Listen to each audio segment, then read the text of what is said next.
नमस्कार साथियों, स्वागत करता हूं आप सब लोगों का आपके अपने YouTube चैनल और आपके अपने ऐप हिंदी वाग्धारा पर।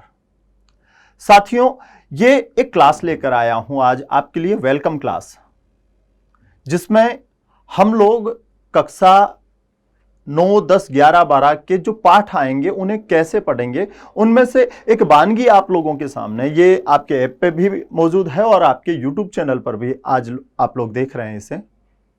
साथियों,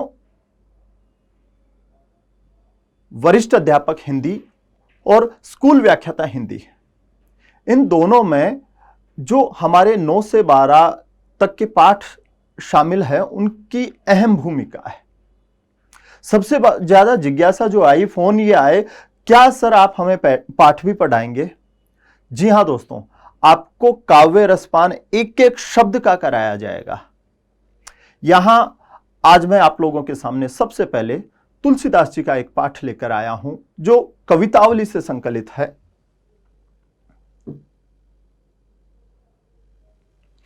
दोस्तों, गोस्वामी तुलसीदास जी कक्षा 10 और कक्षा 12 में उनके अनेक पद लगे हुए हैं।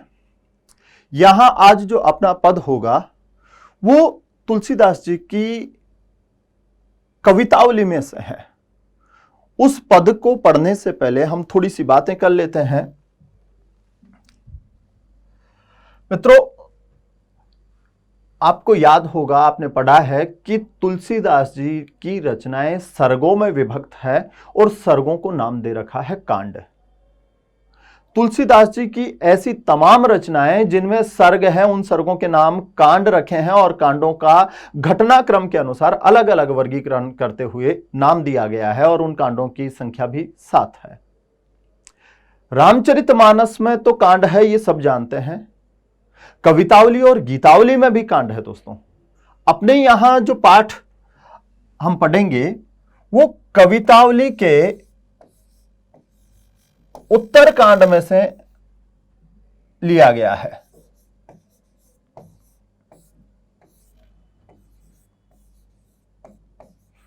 उत्तरकांड। देखो, कांड उत्तरकांड तक पहुंचने से पहले इन सारे कांडों की हम बात कर लेते हैं कि कौन से कांड में कौन सी घटना है। नाम में ही उनकी विशेषताएं छिपी है। पहला जो कांड है, चाहे किसी भी रचना का कांड होगा साथियों, पहला जो कांड है उसका नाम है बालकांड।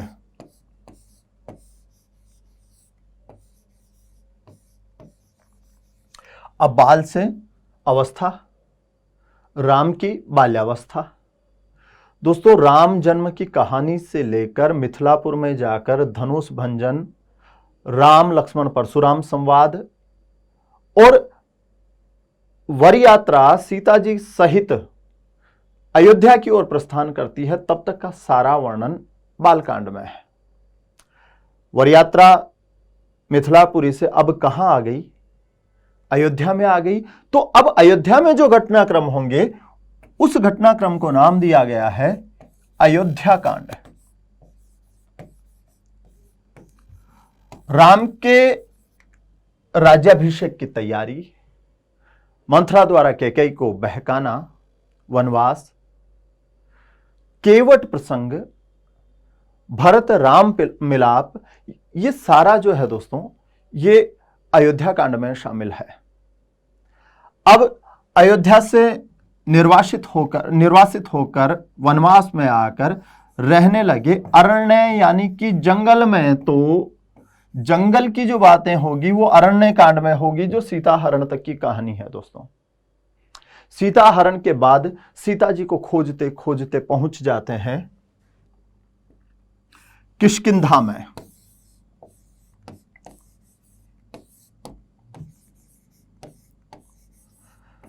सुग्रीव राम मित्रता, जो किष्किंधा कांड का बड़ा पार्ट है, ये किष्किंधा में होगा। दोस्तों, सीता जी के खोज की तैयारी तक की बातें किष्किंधा कांड में है। अब मानस का कह दीजिए या वाल्मीकि कृत रामायण का कह दीजिए, सबसे खूबसूरत जो कांड है वो है सुंदर कांड। जामवंत के द्वारा हनुमान को हनुमान की शक्तियों का बोध कराना, लंका में हनुमान जी का प्रवेश कर जाना, अशोक वाटिका में सीता जी का पता लगाना, लंका जलाना और वापस आकर राम जी को सीता जी का हाल बताना, यह सारा प्रसंग है दोस्तों सुंदरकांड में। सीता जी लंका में हैं, ये बात जानकर चलो कूच करते हैं और राम दल पहुंच जाता है लंका में और वहां पर युद्ध होता है और रावण का वध होता है। ये सारा प्रसंग जो है वो लंका कांड में है। दोस्तों ये जो 6 नाम है बचपन से लेकर रावण वध तक की, ये तो राम जी की कहानी है, राम की कहानियां हैं, श्री राम की कहानी है। मगर राम के बाद में क्या जीवन नहीं है लोगों का? तो बाद में कैसा समय आया, कैसा युग आया, किसकी हानि हुई, किसका लाभ हुआ, कैसे विचार लोगों के मन में आ गए, ये सारी बातें कही गई दोस्तों राम अवतार के उत्तर में, और उत्तर यानी बाद में। तो राम जी से जुड़ी हुई जितने घटनाक्रम हैं उनके बाद के जो बातें हैं वो उत्तरकांड में हैं। अब मान लीजिए कवि तुलसीदास जी को अपने जीवन के बारे में भी कुछ कहना है, तो राम के समकालीन तो है नहीं कि उनके बालकांड में कह देंगे, अयोध्या कांड में कह देंगे, अरण्य कांड में कह देंगे, मगर बाद में तो तुलसीदास जी कह सकते हैं ना कि मेरा जीवन ऐसा था। बाद में तो तुलसीदास जी ये कह सकते हैं ना कि वर्तमान में जब मैं यहां जीवन जी रहा हूं, सामाजिक स्थिति कैसी है। तो यहां सारी बातें दोस्तों उत्तरकांड में कही गई।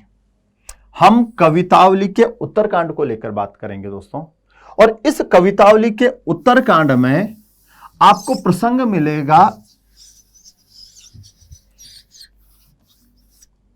तुलसीदास के समकालीन सामाजिक, सांस्कृतिक, आर्थिक व्यवस्थाओं का। अपने सिलेबस में यहां तुलसीदास जी के 3 पद लगे हुए हैं दोस्तों। एक में भूख का वर्णन है, एक में बेरोजगारी का वर्णन है, और एक में तुलसीदास जी का व्यक्तिगत जीवन, उनका परिचय। किसी ने पूछा तो उन्होंने क्या कहा दोस्तों। पहला जो पद है उसमें वर्णन है दोस्तों भूख का, पेट की आग का। जंगल में भी आग लगती है, समुद्र में भी आग लगती है और पेट में भी आग लगती है। साइज में कौन सा क्षेत्र बड़ा है, मगर वास्तव में कौन सी आग बड़ी है और किन अर्थों से वो आग बड़ी है, ये एक कवित्व में तुलसीदास जी ने समझाया है। दोस्तों इस पेट की आग को बुझाने की जुगत में हर कोई लगा है। कोई कैसे कार्य कर रहा है, कोई कैसे कार्य कर रहा है। उन तमाम जाति के लोगों को, उन तमाम प्रवृत्ति के लोगों को तुलसीदास जी संबोधित करते हुए उस भूख के बारे में बताते हैं, उस भूख से विवश होकर वो कैसे कार्य कर रहे हैं उनके बारे में बताते हैं। और लास्ट में अंतिम पंक्तियों में वो शरण में आते हैं राम की, और वहां जाके राम के साथ हाहाकार कहते हैं कि और किसी के वश में नहीं है इस आग को बुझाना, आपकी कृपा के बिना यह आग नहीं बुझेगी।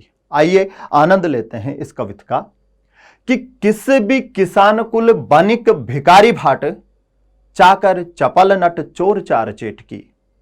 पेट को पडत गुण गडत चढ़त गिरी, अटत गहन गन अहन अखेट की। ऊंचे नीचे करम धर्म अधर्म करी, पेट ही को पचत बेचत बेटा बेट की। तुलसी बुझाई एक राम घन श्याम ही ते, आगी बड़वागी ते बड़ी है आगी पेट की।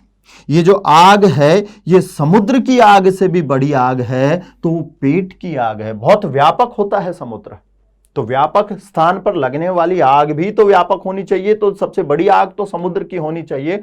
मगर तुलसीदास जी ने कहा कि नहीं, समुद्र की आग से भी बड़ी आग पेट की होती है। किस भी मित्रों तमाम पाठ आपको ऐसे एक एक शब्द, उसकी व्याकरण कोटि, वहां कौन सा समास, वहां कौन सा अलंकार, ये लेकर आप लोगों के सामने उपस्थित हुआ हूं। आप इत्मीनान से पढ़िए। पहला शब्द है किसबी, और किसबी शब्द बना है किसब से।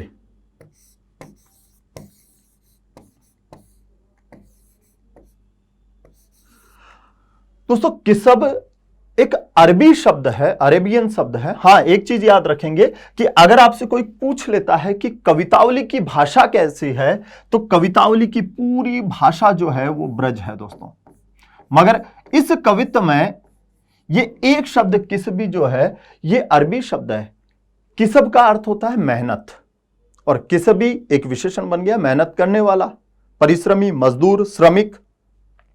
तो चाहे तो व्यक्ति कैसा हो, किसबी यानी मजदूरी करने वाला, चाहे किसान कुल, चाहे किसके परिवार का हो, किसान का हो। अंतर देख लीजिए, किसबी और किसान में जो दिहाड़ी करता है, जो मजदूरी करता है, वो किसबी है। परिश्रम तो दोनों करते हैं, किसबी भी करता है और किसान भी करता है, मगर किसान का जो परिश्रम करने का क्षेत्र है वो खेत है दोस्तों, वो फसल से जुड़ा हुआ कार्य करता है। तो किसान में और किसबी में यह अंतर है। किसबी किसान कुल बणिक या बनिया हो, भिकारी या भीख मांगने वाला हो, या भाट हो। दोस्तों जन सामान्य की वंशावली लिखने वाली एक जाति, चारणों से बिल्कुल अलहदा। किसबी किसान कुल बनिक भिकारी भाट, चाकर चपल नट चोर चार चेटकी। या फिर कोई नौकर हो, क्यों करते हैं ये परिश्रम क्यों करता है, ये किसानी कार्य क्यों करता है, वो व्यापार क्यों करता है, वो भीख क्यों मांगता है, वो वंशावली क्यों लिखता है, वो नौकरी क्यों करता है। चपल नट, चाहे चंचल नट हो, विशेषण है चपल शब्द नट का, और नट होने के लिए चंचल होना जरूरी है। चपल नट चोर चार चेटकी, या फिर चोरी करने वाला हो। कौन मजबूर करता है साहब, कोई मां के जन्म से चोर पैदा नहीं होता है, ये पेट की आग उसे चोर बना देती है। और मंगल ने पहली चोरी रोटी की थी, याद है एक फिल्म। चोर चार चेटकी, दोस्तों चार का अर्थ होता है दूत, समाचार ले जाने वाला। इस चार के अगर आप सम उपसर्ग लगा देते हो तो शब्द बन जाता है संचार। चाहे किसबी हो, चाहे किसान हो, चाहे बनिक हो, भिकारी हो, भाट हो, चाकर हो, नट हो, चोर हो, दूत हो, या चेटकी। दोस्तों चेटकी शब्द बना है चेटक से। चेड़ा जिसे आप लोकल भाषा में राजस्थान में कहते हैं, चेड़ा होते हैं भूत प्रेत आदि, और चेटकी वो होता है जो भूत प्रेत उतार दे, यानी कि झाड़ फूंक करने वाला, जादूगर, बाजीगर भी कह सकते हैं। तो चार चोर चार चेटकी।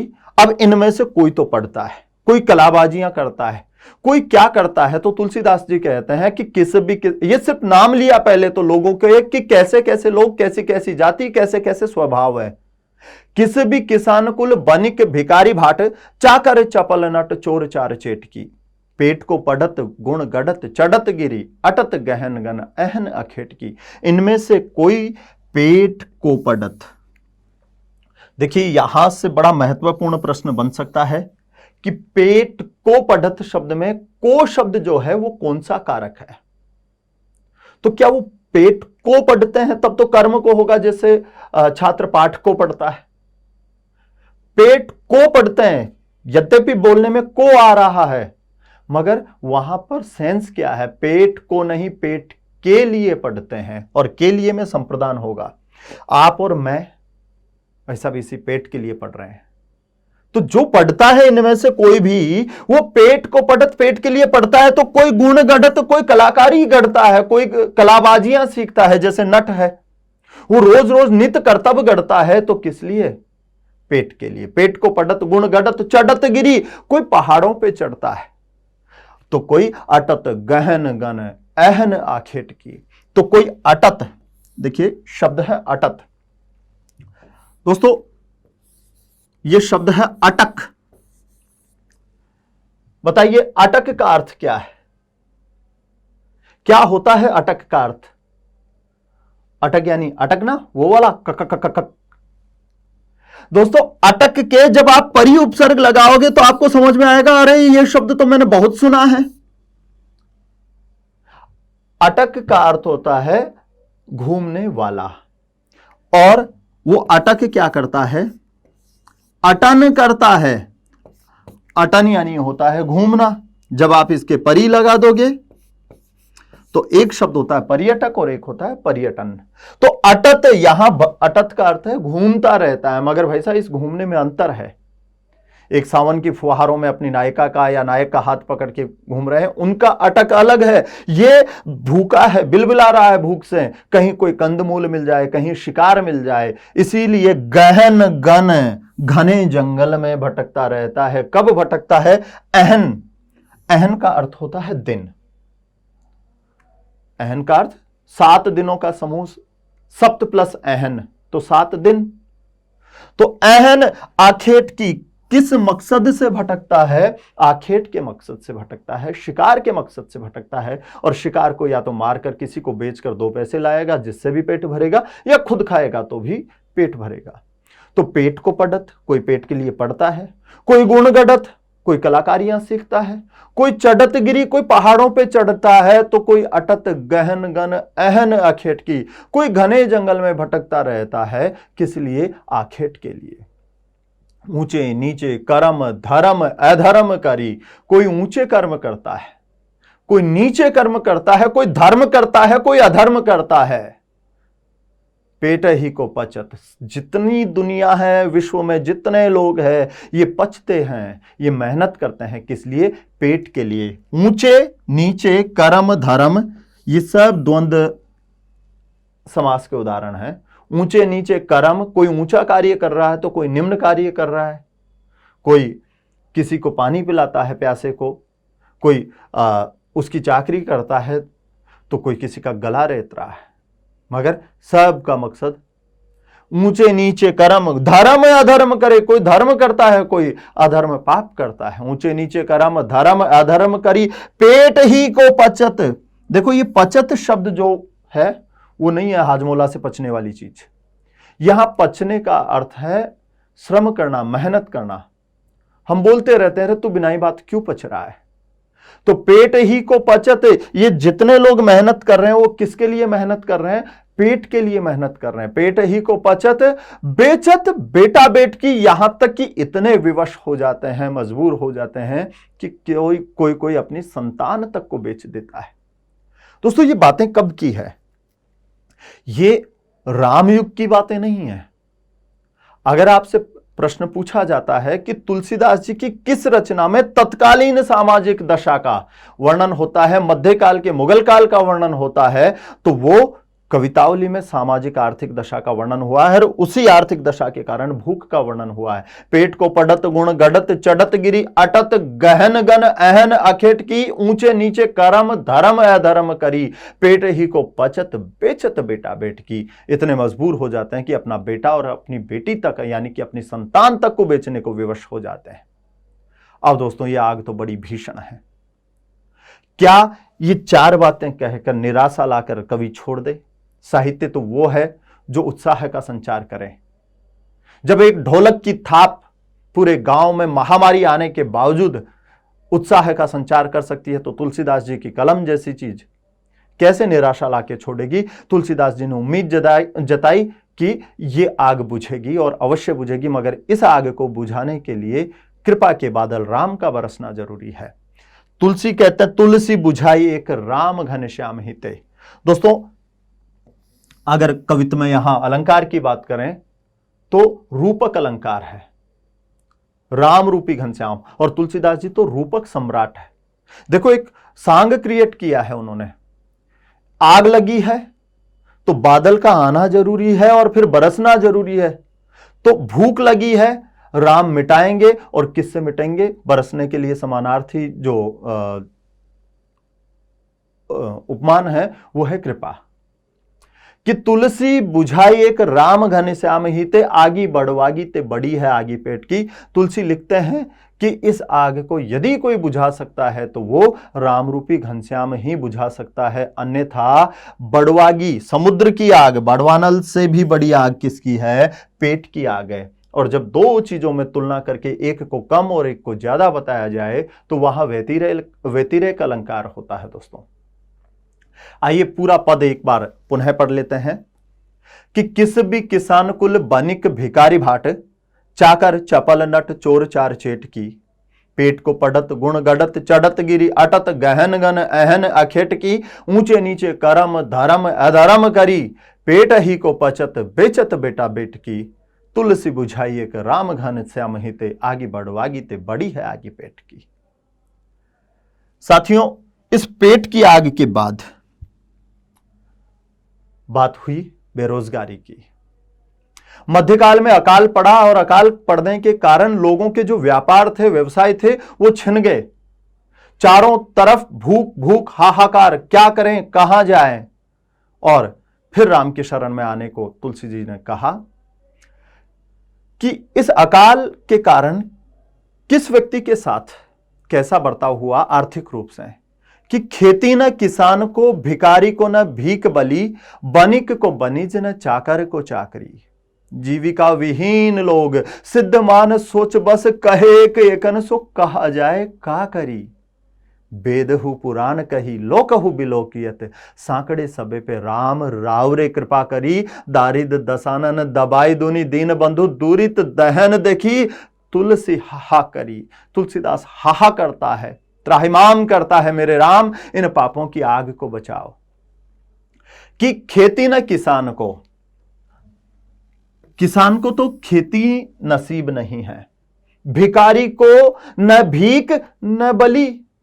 भिखारी को न भीख मिल रही है, अन्नी दो अन्नी जो नगद मिलता था लोगों से, अब खुद के पास ही नहीं है तो कौन भीख देगा, और न बली मिल रही है।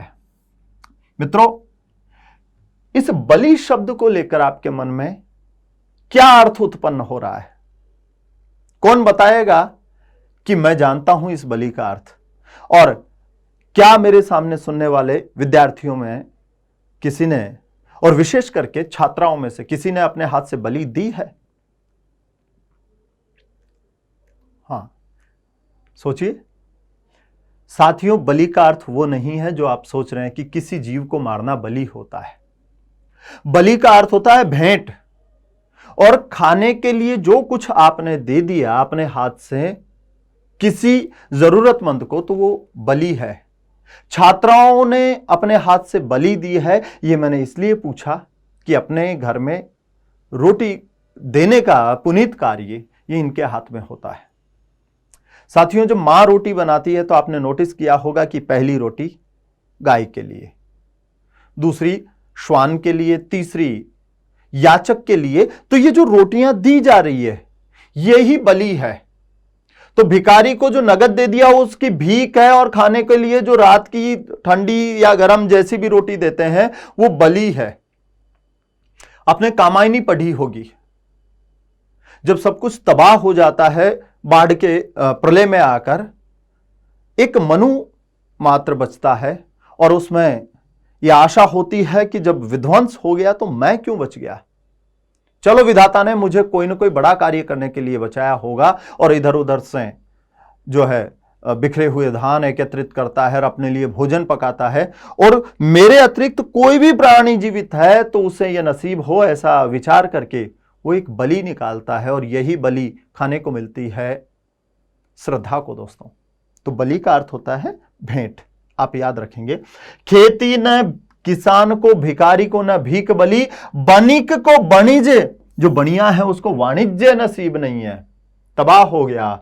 और न चाकर को चाकरी, जो लोग नौकरी चाहते हैं उन्हें नौकरी नहीं मिल रही है। मध्यकाल में खेती न किसान को, भिखारी को न भीख बलि, बनिक को बनिज न चाकर को चाकरी। जीविका विहीन लोग, सारे लोग वंचित हो गए। किससे? जीविका से, आजीविका से वंचित। देखिए शब्द आया विहीन, जीविका के साथ। हो सकता है आपसे यह प्रश्न पूछा जाए कि जीविका विहीन शब्द में कौन सा समास है? से लगा है, जीविका से विहीन, और से दो अर्थों में आता है, एक आता है करण में और एक आता है अपादान में। जीविका के कारण विहीन, अगर ऐसा होता है कि जीविका आ गई इसलिए वंचित हो गए, तब तो ये आपका करण हो। दोस्तों, अलगाव हो रहा है, सब लोग आजीविका से दूर हो गए हैं, तो यहां पर अपादान होगा। जीविका विहीन लोग सिद्धमान सोच बस। सिद्धमान का अर्थ होता है दुखी, पीड़ित। सोच यानी विचार, और बस का अर्थ है वशीभूत होना, वश में आना। ये अब बस वाला बस नहीं है कि जीविका विहीन लोग, तमाम युवा उस समय आजीविका से वंचित हैं और बड़ी दुखी जो बड़ी पीड़ित विचारधारा के वशीभूत होकर कहे एक एकन सो, एक से कहता है, आपस में दूसरे से कहते हैं कि भैया कहां जाए, का करी। ऐसे आलम में जाए तो जाए कहां, कहां तो जाए और क्या करें। कैसी अवस्था आ गई, कैसी दशा आ गई कि खेती न किसान को भिखारी को, न भीख बली बनिक को बनिज, न चाकर को चाकरी, जीविका विहीन लोग सिद्ध मान सोच बसे, कहे एक एकन सो कहा जाए का करी।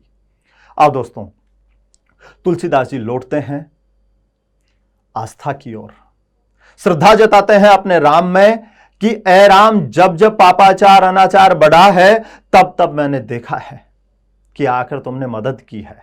एक रावण आया था तो उसे दबाने के लिए, उसका विनाश करने के लिए राम आपने अवतार लिया है। तो एक नया रावण आया है, नए रूप में आया है, नया अवतार लेकर आया है रावण का, तो आपको जो है अवतार लेना पड़ेगा कि बेदहु पुराण कही लोकहु बिलोकियत, सांकड़े सबे पे राम राव रे कृपा करी। और दोस्तों, इसमें एक बहुत ही अंदर की बात छिपी हुई है। इस पंक्ति को आप कंठस्थ, आप जो है हृदयस्थ कर लेना। यह उत्तर है किसी का जिसने कहा था कि तू कहता कागज की लेखी, मैं कहता आंखन की देखी। अरे ओ उलझा के रखने वाले, तू शास्त्रों की बात करता है, मैं प्रत्यक्ष बात करता हूं। कौन है वो?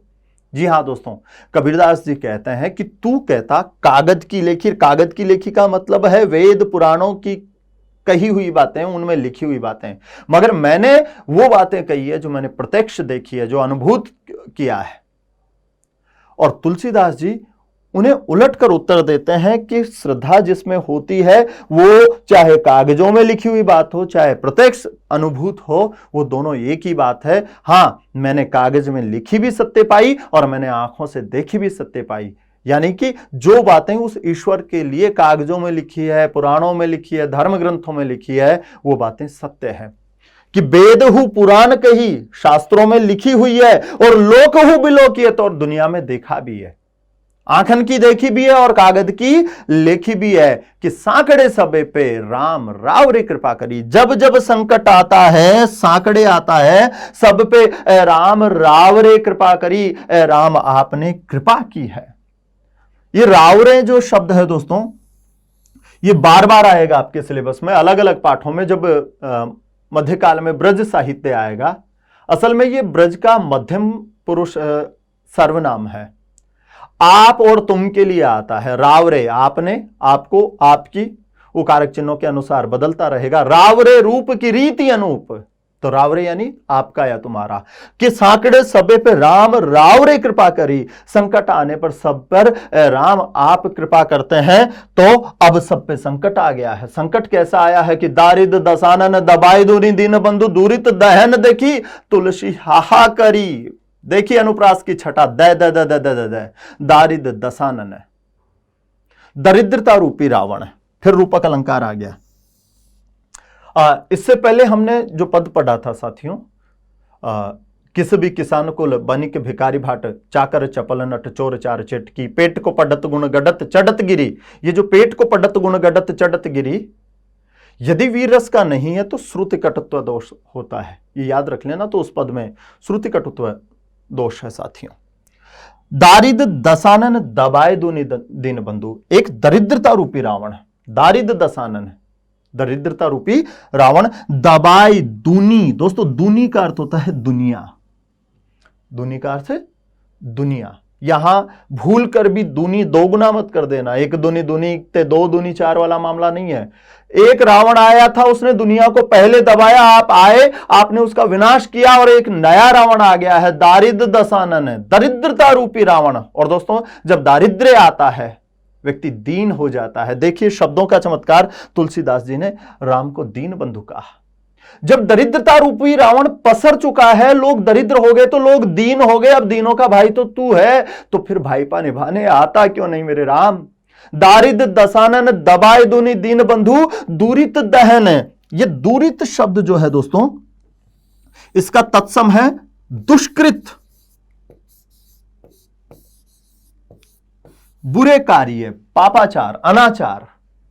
लोग भूखे मरेंगे तो कहीं ना कहीं तो विचार में जो है विकृति आएगी तो वो चोरियां करेंगे, हत्या करेंगे, डकैती करेंगे। तो दूरित दहन, दहन यानी आग, पापों की आग, पाप रूपी अग्नि देखकर तुलसी हाहा करी। तुलसीदास जी आपके सामने दुख प्रकट करता है। हाहा जो है ये विस्मयादि बोधक है दोस्तों। शब्द बाय शब्द इसका अर्थ पुनर् इसका वाचन कर देता हूं कि खेती न किसान को, भिखारी को न भीख बली, बनिक को बनिज न चाकर को चाकरी। जीविका विहीन लोग सिद्ध मान सोच बस, कहे के कन सो कहा जाए का करी।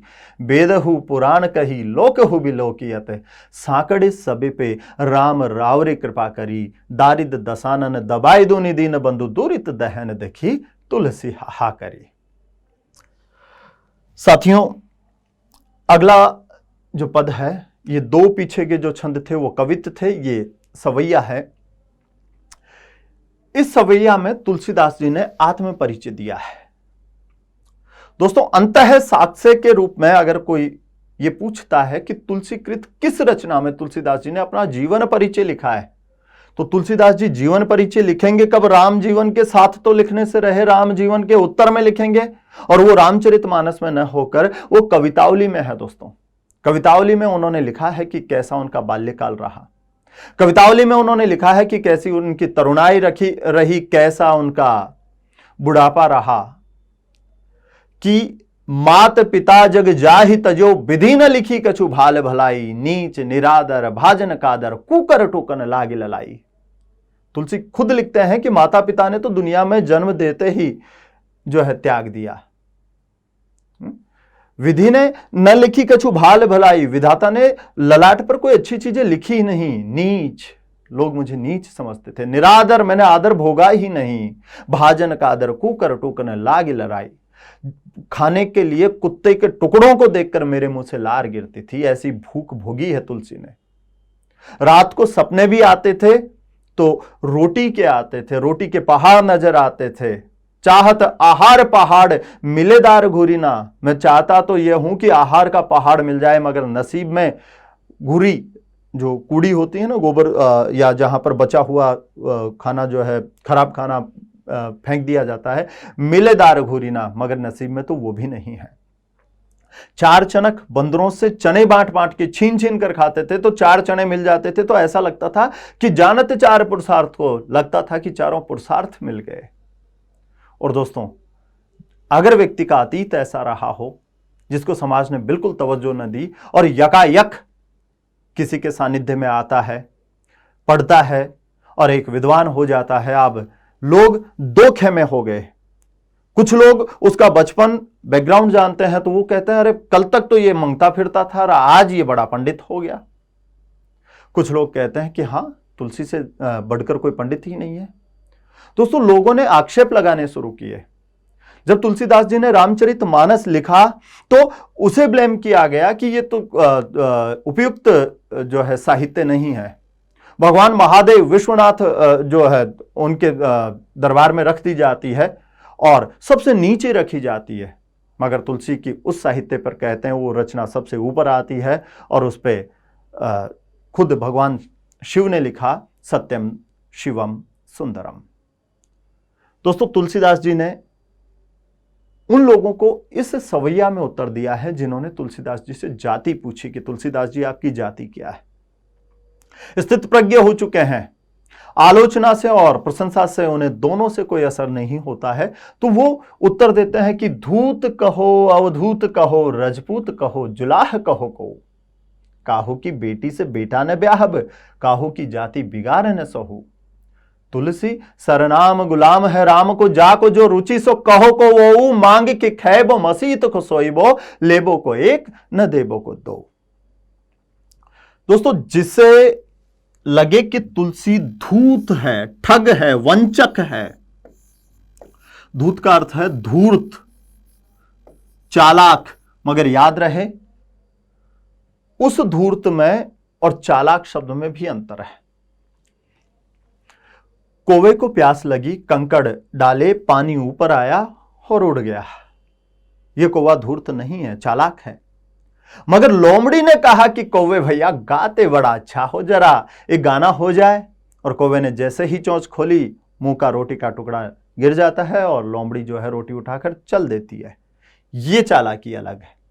तो यहां पर यही है, किसी ने आक्षेप लगाया कि तुलसी महाधूर्त है, ठग है, लोगों को बेवकूफ बनाता है।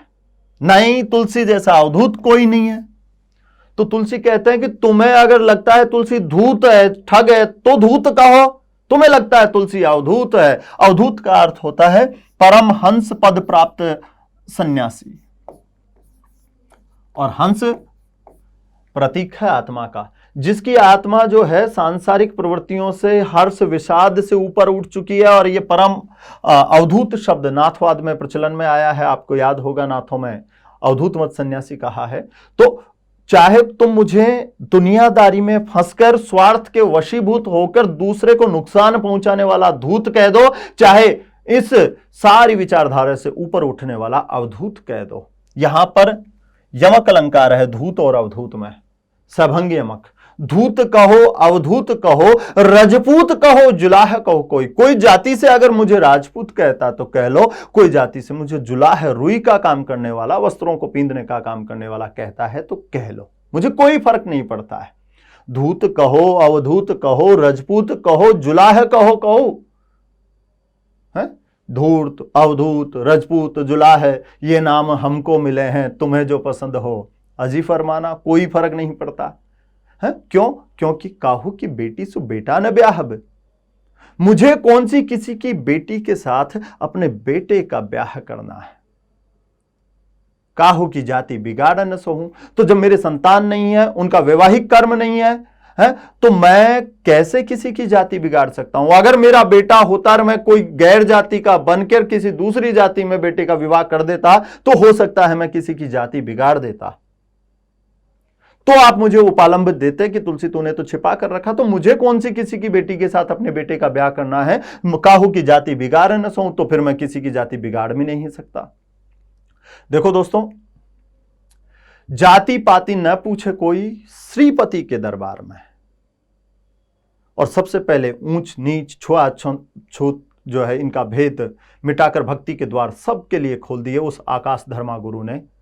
और उसी रामानंदी परंपरा में लोग जो जाति पाति नहीं मानते हैं, और एक और परंपरा है कबीर वाली परंपरा, जिसमें भी लोग जाति पाति छुआछूत को नहीं मानते हैं। इनमें बेसिक अंतर क्या है? समाज सुधारक प्रवृत्ति वाले लोग कौन से हैं? जो कबीरवाद है, जो निर्गुण पंथ है, वो समाज सुधारक हैं इस जाति पाति की व्यवस्था को लेकर। क्योंकि जो सगुण अवधारणा के ये जो कवि हैं, जिन्होंने ये कहा है कि जाति पाति न पूछे कोई, पर्टिकुलर कहां? श्रीपति के दरबार में। यानी भक्ति के लिए ईश्वर के दरबार में जाति पाति जरूरी नहीं है, बेटी के ब्याह के लिए, बेटे के ब्याह के लिए तो जाति पाति जरूरी है। इस पंक्ति में बड़ा मर्म छिपा है। काहू की बेटी सु बेटा न ब्याहब, अगर बेटा होता तो भाई साहब जाति बतानी पड़ती, इसका मतलब तो पूर्णतः जाति पाति के विरोध में नहीं है। जबकि कबीर जो है जाति पाति ही नहीं, वो तो संप्रदाय और इन आदि में भी भेद करने का विरोध करते हैं। काहू की बेटी सु बेटा न ब्याहब, काहू की जाति बिगाड़ न सोहू, तुलसी सरनाम गुलाम है राम को।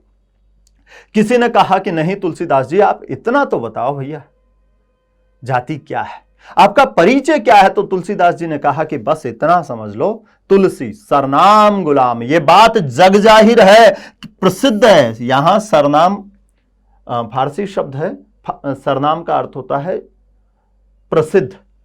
बाजार दर्शन याद होगा आपको, भगत जी चूरण वाले, सरनाम चूरण वाले, प्रसिद्ध चूरण वाले, तो सरनाम का अर्थ प्रसिद्ध। तुलसी सरनाम गुलाम है राम को। यह बात जग जाहिर है, प्रसिद्ध है कि तुलसी तो अपने राम का गुलाम है। और जब राम का गुलाम है तो भक्ति का प्रकार कौन सा हुआ दोस्तों? उसे अपना स्वामी मानता है और खुद को उसका सेवक मानता है। दास भाव की भक्ति है। यहां दास्य परंपरा है कि जब एक अन्य पद में कवितावली में तुलसीदास जी कहते हैं कि मेरी जाति पाति न चाहे काहू की जाति पाति, मेरे को काम को न हो काहू को काम को। मुझे किसी की जाति पाति से क्या लेना देना, न मैं किसी के काम का न कोई मेरे काम का है। कि मेरे तो लिए जो है तुलसी को भलो पोछ हाथ रघुनाथ ही को, भारी है भरोसा तुलसी को एक राम को। तुलसी का भला होगा, या पोछ एक शब्द दे रहा हूं दोस्तों, पोछ का अर्थ होता है बुरा ब्रज में। तुलसी को भलो पोछ हाथ रघुनाथ ही के, भारी है भरोसा तुलसी को एक नाम को। बस तुलसीदास जी को तो उस राम नाम का ही बड़ा भरोसा है, बाकी दुनियादारी से, दुनिया की जातियों से मुझे कोई लेना देना नहीं है। तो यहां पर भी कहते हैं कि तुलसी सरनाम गुलाम है राम को, जाको जो रुचि सो कहो कहो। बाकी जिसको जो रुचि पड़े मुझे कोई फर्क नहीं पड़ता, धूत कहो, अवधूत कहो, रजपूत कहो, जुलाह कहो, जाको जो रुचि सो कहो। कछु ओहू, ओहू का अर्थ है भी, कछु ओहू का अर्थ होगा कुछ भी। मांग के खैबो मसीत को सोइबो। बाकी स्वभाव ऐसा है कि मांग के खाता हूं, भक्ति किसकी करता हूं, दास किसका हूं, राम का, सोता कहां हूं, मसीत। मसीत का अर्थ है मस्जिद। और तुलसी का संपूर्ण साहित्य समन्वय की विराट चेष्टा था। दोस्तों, इस पंक्ति में दो संप्रदायों, दो धर्मों के समन्वय की बात है। राम भक्त है, राम के नाम से मांग के खाता है और मस्जिद में सोता है। दोनों मेरे हैं, मांग के खाइबो मसीत को सोइबो, लेबो को एक न देबो को दो, न ऊधो को लेना न माधो का देना। सांसारिकता से कोई लेना देना मुझे है नहीं। मित्रों, तुलसीदास जी के ये 3 पद आप लोगों को आपके YouTube चैनल और आपके ऐप पर जो स्वागत वीडियो के रूप में मैंने रखा है। आगे की कक्षाएं आप लोगों को 16 अक्टूबर से आपके ऐप पर विधिवत मिलती रहेगी। जुड़ने के लिए धन्यवाद साथियों, धन्यवाद मित्रों।